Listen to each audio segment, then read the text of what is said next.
What if one trip to San Francisco could change your life? At 22 years old, Tyler, a shy student from Texas, arrives on a summer exchange program. He's looking forward to new experiences, but he doesn't realize that his roommate, the enigmatic Aiden, will be the key to a mystery that will make his heart beat faster. One night, Aiden does something shocking, and their story turns into a whirlwind of emotions, friendship, and love. Tyler Grayson had always dreamed of escaping the flat, dusty plains of Lubbock, Texas, where the horizon stretched endlessly, and the air smelled faintly of cattle and regret. At 22, he was a junior at Texas Tech, majoring in English Lit with a minor in overanalyzing his own life. He'd spent his childhood scribbling stories in notebooks, imagining worlds far beyond the Bible Belt's suffocating grip. San Francisco, a name that shimmered in his mind like a beacon, promised something different. Freedom. A chance to breathe. So when the summer exchange program popped up on his advisor's bulletin board, he didn't hesitate. 3 months in the Bay Area, studying creative writing at San Francisco State University, living in a dorm with strangers who might actually get him? It was a no-brainer. The flight from Dallas to San Francisco airport was a blur of recycled air and a crying toddler 2 rows back. Tyler clutched his beat-up backpack, the one he'd had since high school, its straps fraying at the edges. Inside was everything he thought he'd need: a few changes of clothes, his favorite dog-eared copy of Giovanni's Room, and a journal he hadn't written in since sophomore year. He stared out the window as the plane descended, the golden sprawl of the city unfolding beneath him, bridges like arteries, water glinting in the late afternoon sun, and a skyline that felt alive, pulsing with possibility. His stomach flipped, a cocktail of nerves and excitement. This was it. His first real adventure. The airport was chaos, people rushing past with roller bags, announcements crackling overhead, the faint hum of a busker strumming a guitar near the exit. Tyler adjusted his glasses, pushing them up the bridge of his nose, and stepped into the fray. He'd opted for an Uber instead of the BART.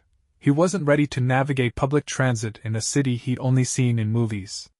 The driver, a middle-aged guy with a thick beard and a giant's cap, barely looked at him as he tossed Tyler's suitcase into the trunk. "First time in SF?" he asked, voice gravelly. "Yeah," Tyler said, sliding into the back seat. "Exchange program. Lucky kid. Watch out for the fog, it sneaks up on ya." The driver chuckled, merging into traffic. Tyler nodded, but his eyes were glued to the window. The city unfolded in snapshots: pastel Victorian houses stacked like candy boxes, streetcars rattling along tracks. A mural of a rainbow flag splashed across a brick wall. It was nothing like Lubbock, where the most exciting thing was a new gas station opening on the edge of town. Here, every corner seemed to whisper a story. The dorm was a squat, modern building near campus, its glass facade reflecting the orange glow of the setting sun. Tyler thanked the driver, hoisted his suitcase, and stepped inside. The lobby buzzed with students, some hauling boxes, others laughing in clusters, their voices a mix of accents he couldn't place. He approached the front desk, where a bored-looking receptionist with a nose ring handed him a key. "Room 305, she said, barely glancing up from her phone. "You're with Aiden Carter. He checked in yesterday. Elevator's that way." Aiden Carter. The name rolled around in Tyler's head as he dragged his suitcase toward the elevator. A roommate. He'd known it was part of the deal, but now that it was real, his palms started to sweat. What if this guy was a slob? Or loud? Or worse, straight out of a frat house, blasting country music and talking about hunting? Tyler shook his head. This was San Francisco, not Lubbock. Maybe Aiden would be different.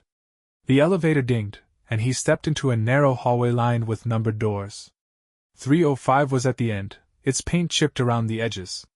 He took a deep breath, the key cold against his fingers, and turned it in the lock.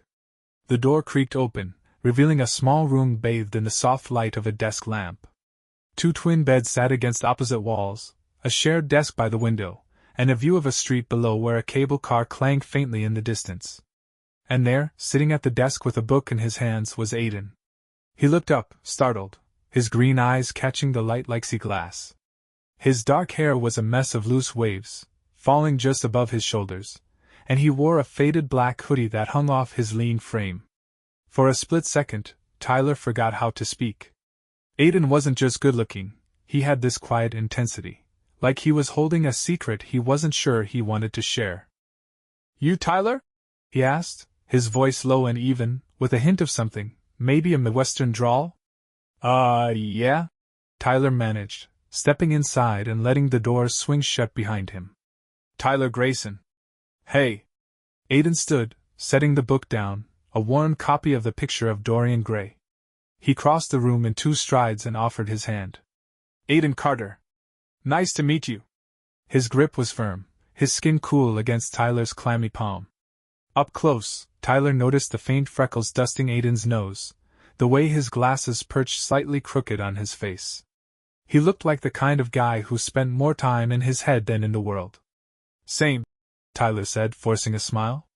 "First time in San Francisco?" Aiden nodded, leaning back against the desk. "Yeah. It's a lot." "You?" "Same. I'm from Texas. Lubbock.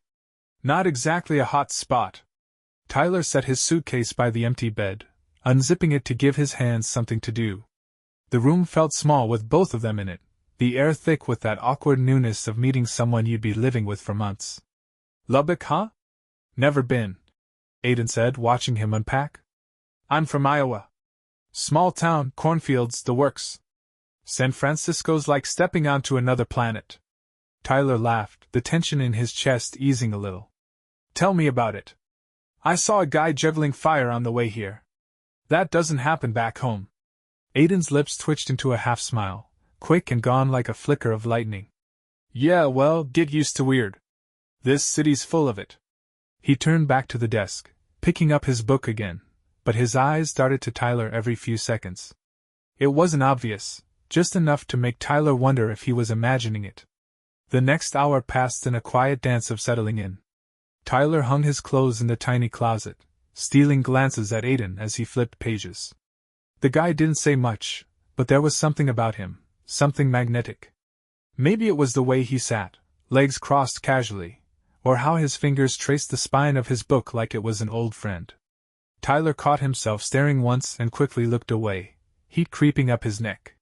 "Get it together, Grayson. He's just your roommate." "You hungry?" Aiden's voice broke the silence, pulling Tyler out of his thoughts.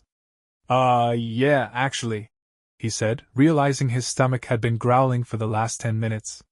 "Any good spots around here? There's a taco truck a block over. Saw it when I got in yesterday. Cheap, too." Aiden stood, stretching his arms overhead, his hoodie riding up just enough to show a sliver of pale skin above his jeans. Tyler averted his eyes, pretending to fuss with his phone. "Sounds good. Let's go." The evening air was cool and crisp as they stepped outside, the kind of breeze that carried the faint tang of the ocean. The street hummed with life, cars honking, a group of guys laughing as they spilled out of a bar, the distant thrum of music from somewhere nearby. The taco truck was parked under a string of fairy lights, its neon sign flickering Tacos El Rey. Aiden ordered carnitas, Tyler got al pastor, and they sat on a curb with their food, the city sprawling around them like a living thing. "So," Tyler said between bites, "what brought you here?" "The program, I mean." Aiden chewed thoughtfully, staring at the pavement. "Needed a change. Iowa's fine, I guess. But it's small. Everyone knows everyone, and I just..." He stopped, like he'd caught himself saying too much. "What about you?" "Same kinda. Texas is home, but it's not exactly welcoming." Tyler hesitated, wondering how much to reveal. He'd never been out back in Lubbock, not officially. A few close friends knew he liked guys, but it wasn't something you shouted from the rooftops in a place where church was king. "I wanted to see what else is out there." Aiden nodded, his expression unreadable. "Makes sense. This place feels like it could be anything, you know? Like you can be whoever you want." "Yeah," Tyler said softly, meeting Aiden's gaze for a moment longer than he meant to. There was something in those green eyes, curiosity, maybe, or recognition. It sent a jolt through him, sharp and unexpected. They finished eating in companionable silence, the city's noise filling the gaps. Back in the room, Tyler sprawled on his bed, scrolling through his phone while Aiden sat at the desk, sketching something in a small notebook. "You draw?" Tyler asked, propping himself up on his elbows. Aiden froze, then flipped the notebook shut. Sometimes. Just doodles. Nothing serious. Let me see. Nah, it's not worth it, Aiden said, a faint flush creeping up his cheeks. He shoved the notebook into a drawer, his movements quick, almost defensive. Tyler raised an eyebrow but didn't push. Fair enough. I'm not much of an artist anyway. Writer though, right? Aiden asked, leaning back in his chair. That's what the program's for. Yeah. Stories, mostly. I suck at poetry, but prose? I can do that. Cool. Maybe I'll read something of yours sometime. Aiden's tone was casual, but there was a spark in his eyes that made Tyler's stomach flip again. Maybe, Tyler said, grinning despite himself. If you're lucky. The night settled over them, the room growing quiet except for the hum of traffic outside. Tyler lay in bed, staring at the ceiling, his mind buzzing. Aiden was interesting. Quiet, sure, but there was depth there, layers he couldn't quite figure out. As he drifted toward sleep, he heard a rustle, Aiden shifting in his bed, maybe turning off the lamp. Then, a whisper, so soft Tyler wasn't sure he'd heard it right. Glad you're here, Texas.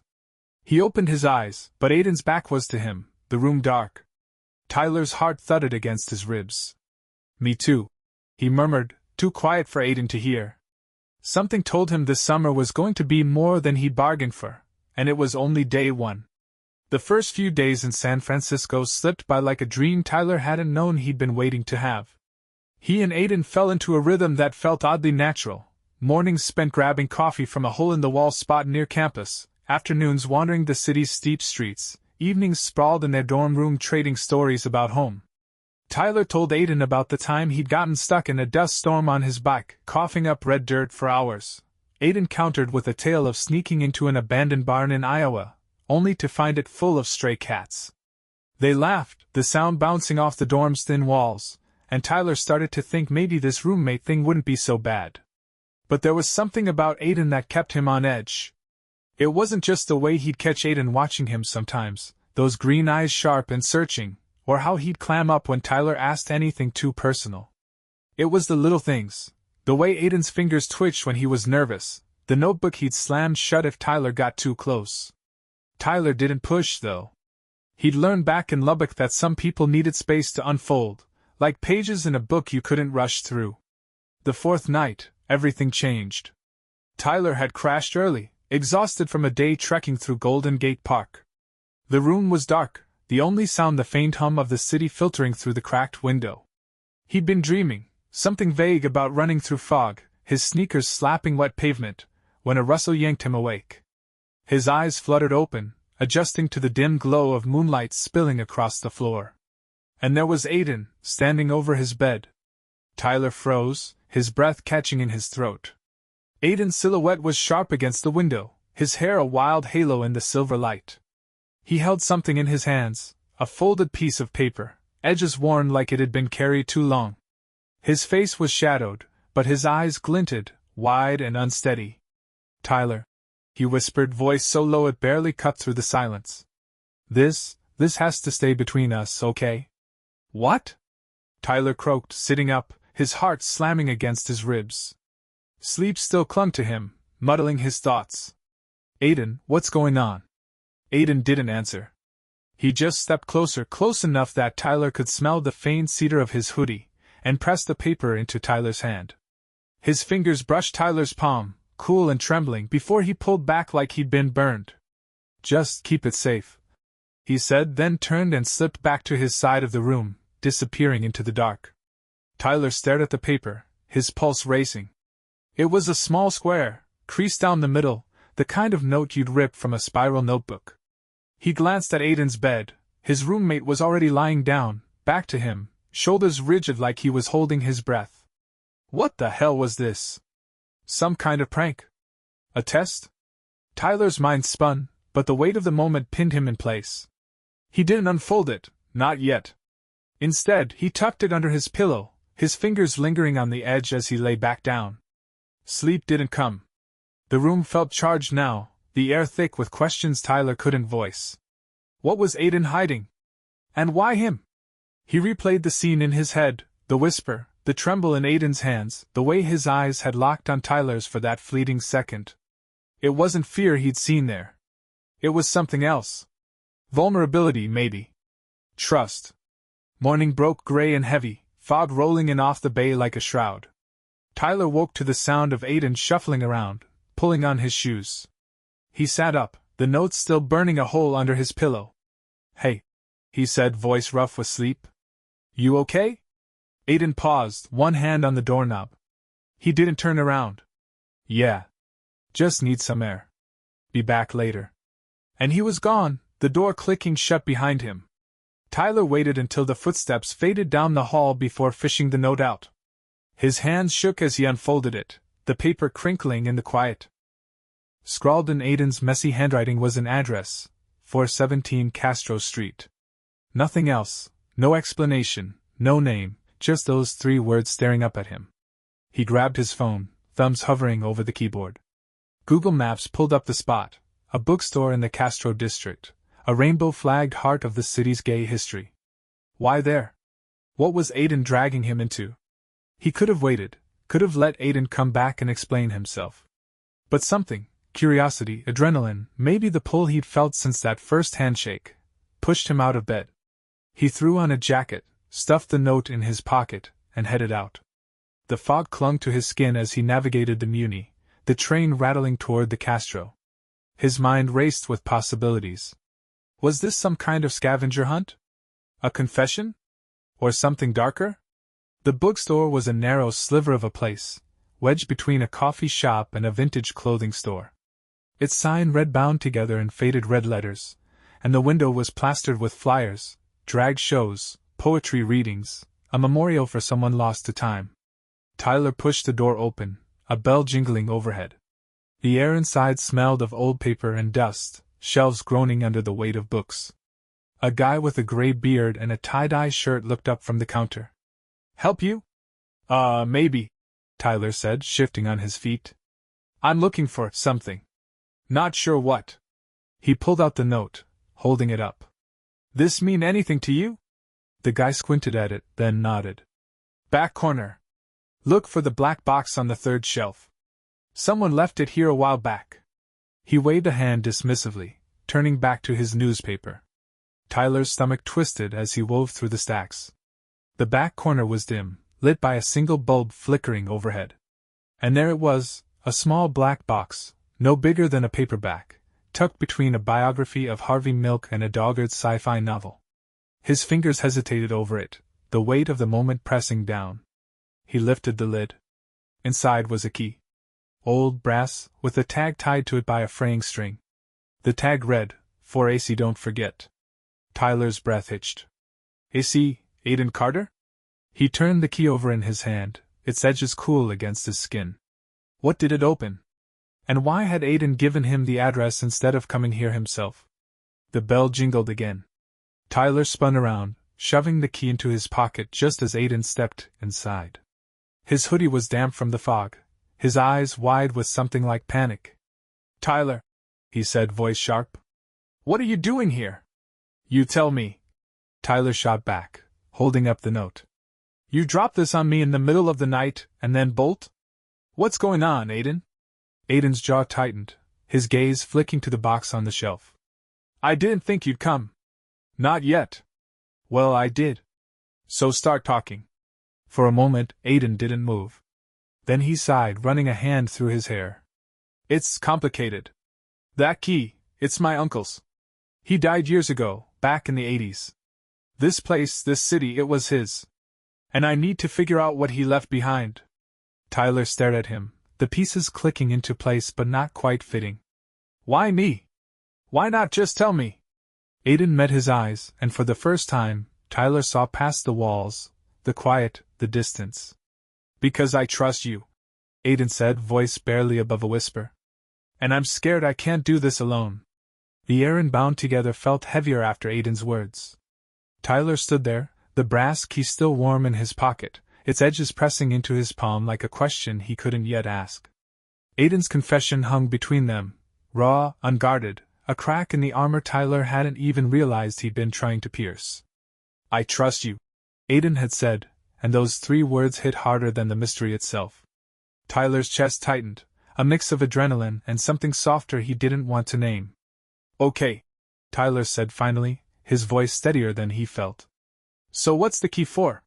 What are we looking for? Aiden glanced at the black box on the shelf, then back at Tyler. I don't know exactly. My uncle, James, he was complicated. Mom didn't talk about him much. Said he ran off to San Francisco in the 70s and never came back. I found letters after she died, stuff he'd sent her. They stopped in 87. Then I found that key in her things, with a note saying to bring it here. Tyler frowned, piecing it together. So he lived here? In the Castro? Yeah. He was gay out, proud, all of it. Back when that could get you killed. Aiden's voice dipped, a shadow crossing his face. I think he left something behind. Something he wanted found. Tyler nodded, the weight of it settling in. San Francisco's history wasn't just a backdrop anymore, it was personal. Let's figure it out then. Together. Aiden's eyes softened, a flicker of relief breaking through. Yeah. Together. They started with a bookstore.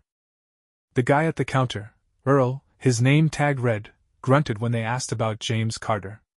Lots of folks came through here back then, he said, flipping through a ledger that looked older than the building. Castro was a refuge. You got a picture? Aiden shook his head. Just the key. And this place. Earl scratched his beard, then pointed to a corkboard near the door. Check the wall. People left notes, photos, memories. Might find something.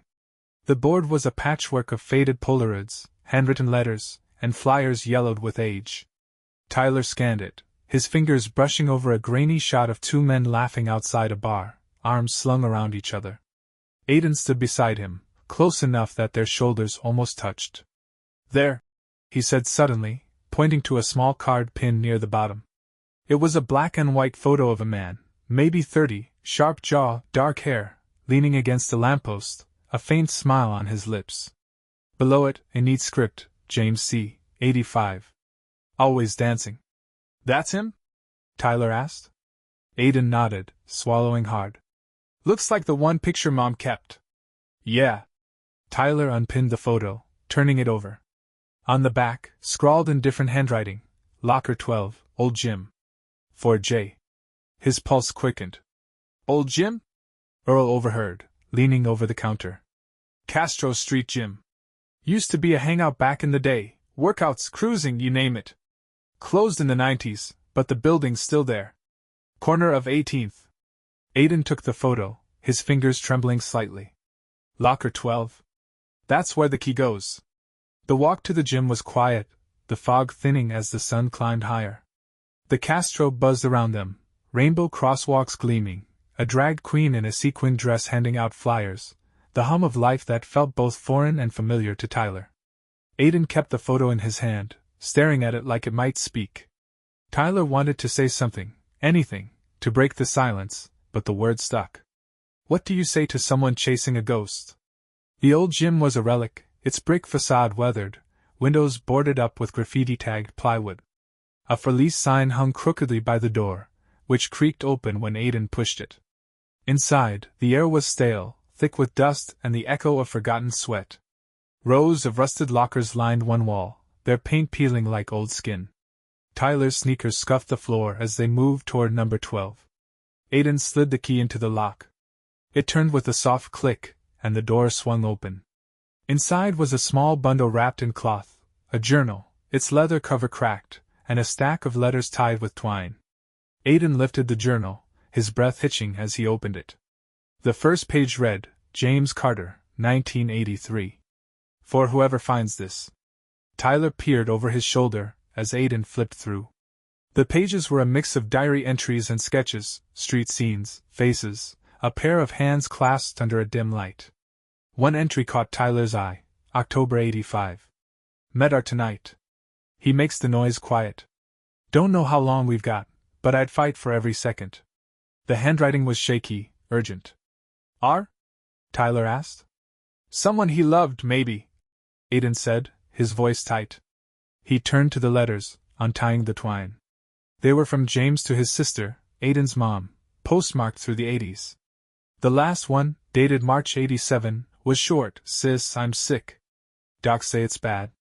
Ours gone already. If I don't make it, tell someone my story. Love, J."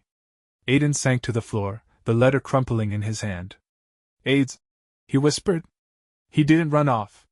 He died." Tyler knelt beside him, the dust gritty under his knees. "I'm sorry, Aiden." Aiden shook his head, eyes glassy. "I didn't know. Mom never said. She just let him fade away." He clutched the journal, knuckles white. He wanted this found. His story. Their story. Tyler reached out, hesitant, then rested a hand on Aiden's shoulder. "We found it. That's something." Aiden looked up, his gaze raw, searching. "Yeah.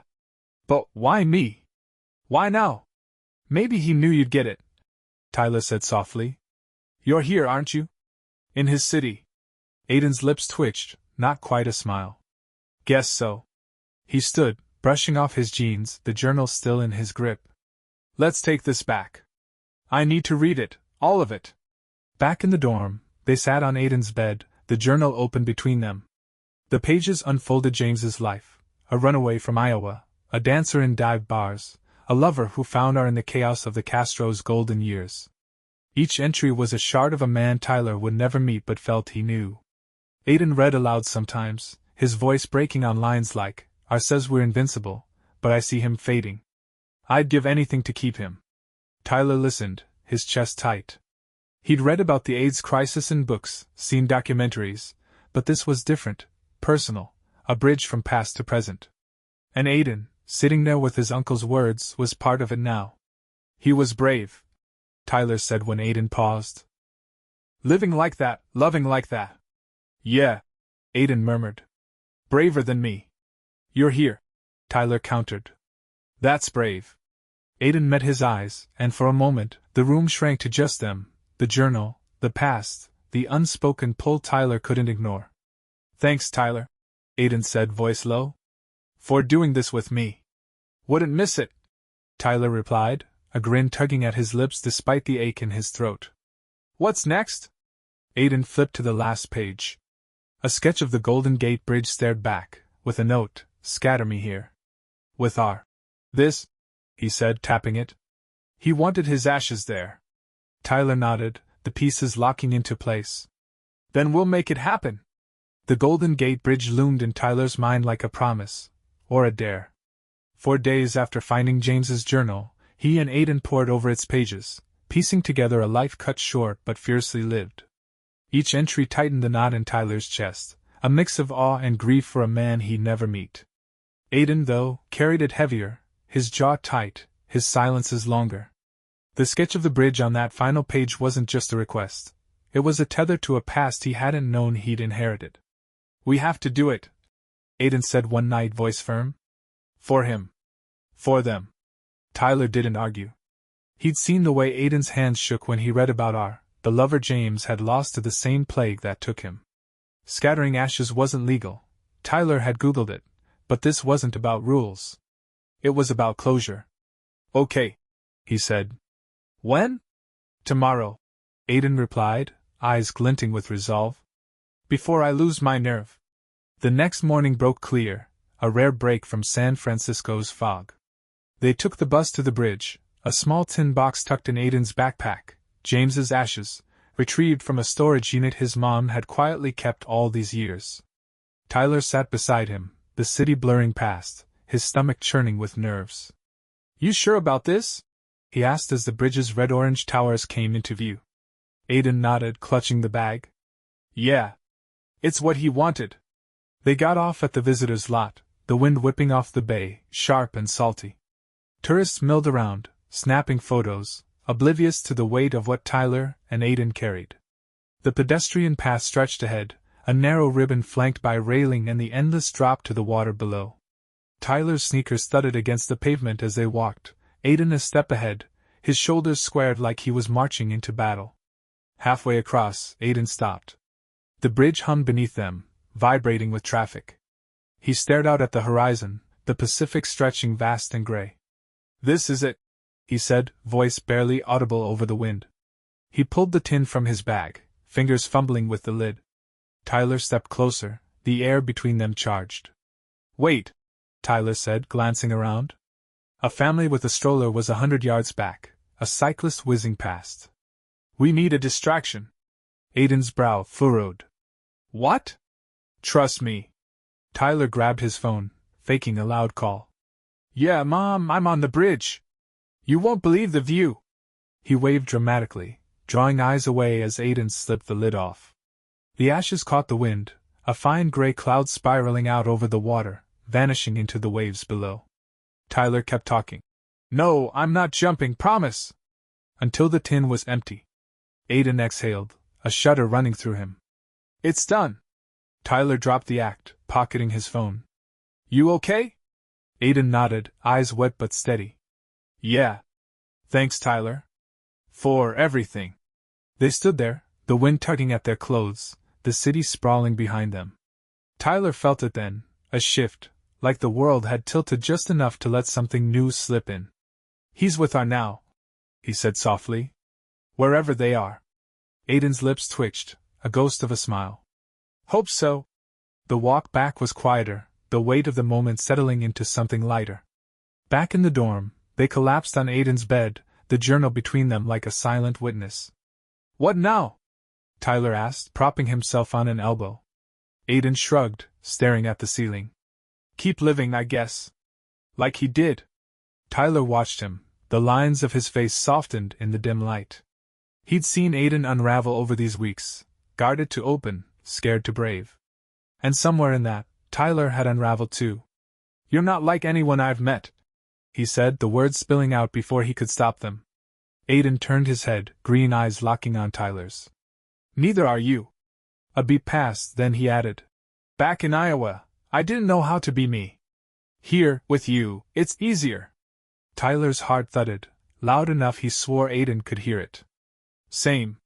Lubbock wasn't exactly a safe place to figure myself out. But this, he gestured vaguely at the room, the city beyond. It's different. Aiden sat up, leaning closer. Tyler, He stopped, swallowing hard. I've never told anyone this, but I think I'm like him. Like James. Yay. The confession hung there, fragile and bold. Tyler's breath caught, his own truth clawing up his throat. Me too, he said, voice barely a whisper. I've known for years. Just never said it out loud. Aiden's eyes widened, then softened. Guess we're both late to the party. Tyler laughed, the sound breaking the tension. Yeah, but we made it. For a moment, they just looked at each other, the space between them shrinking. Then Aiden reached out, his hand brushing Tyler's, a tentative touch, electric and real. I don't know what this means, he said, but I'm glad it's you. Tyler's fingers curled around Aiden's, warm and steady. Me too. The rest of the night blurred into quiet talk, dreams, fears, the lives they'd left behind. Aiden sketched in his notebook, showing Tyler a rough outline of the bridge, their figures small against its expanse. Tyler wrote a few lines in his journal, the first in months, found something today. Maybe someone. San Francisco glowed outside, its lights a constellation of possibility. The summer wasn't over, but Tyler knew this was a beginning, not just for him and Aiden, but for the parts of themselves they'd buried. James's story had led them here, to a bridge, to each other. And as the city hummed beyond their window, Tyler felt it, a new chapter, unwritten but theirs to claim.